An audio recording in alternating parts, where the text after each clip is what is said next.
হাতে কি সময় খুব অল্প? তাহলে ঝট করে শুনে নিন আজকের এই টলিউডের লেটেস্ট গল্প।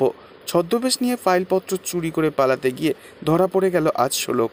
হ্যাঁ বন্ধুরা, আজকের এই টলিউডের লেটেস্ট আপডেটে দেখতে পাওয়া যায় সার্থক আর শোলক মিলে চুপি চুপি সকলের চোখ এড়িয়ে ঢুকে পড়ে কোম্পানির ভেতর। সার্থক নিজের নাকে আর মুখে রুমাল বেঁধে নেয় যাতে কেউ চিনতে না পারে। এরপরই শোলক হাতে একটা টর্চ লাইট নিয়ে প্রত্যেকটা আলমারির তাক তন্ন তন্ন করে খুঁজতে শুরু করে। হঠাৎই শোলকের হাত লেগে অনেকগুলো ফাইল নিচেতে পড়ে যায়। তখন সার্থক সেই ফাইলগুলো মেঝে থেকে নেয় আর সব কটা পড়ে পড়ে বলতে থাকে, এই যে শোলক, এটা হচ্ছে পার ইন্ডাস্ট্রিজের ফাইল, এটা হচ্ছে শোলক শাড়ির ফাইল, আর এটা হচ্ছে শাড়ির ফাইল। তখন শোলক বলে, আচ্ছা তাহলে এই 3টে ফাইল তো, চলুন। এই বলেই 3টে ফাইল শোলক নিজের হাতে শক্ত করে ধরে বাইরে বেরোতে গেলে ঠিক তখনই একজন লোক এসে ধমক দিয়ে বলে, এই কে এখানে? লোকের গলার আওয়াজ পেয়ে খুবই ঘাবড়ে যায় ছদ্মবেশী সার্থক আর শোলক দুজনেই। তো এই ছিল আজকের টলিউডের লেটেস্ট আপডেট। নেক্সট আপডেটের জন্য অবশ্যই সাবস্ক্রাইব করতে ভুলবেন না যেন। ধন্যবাদ।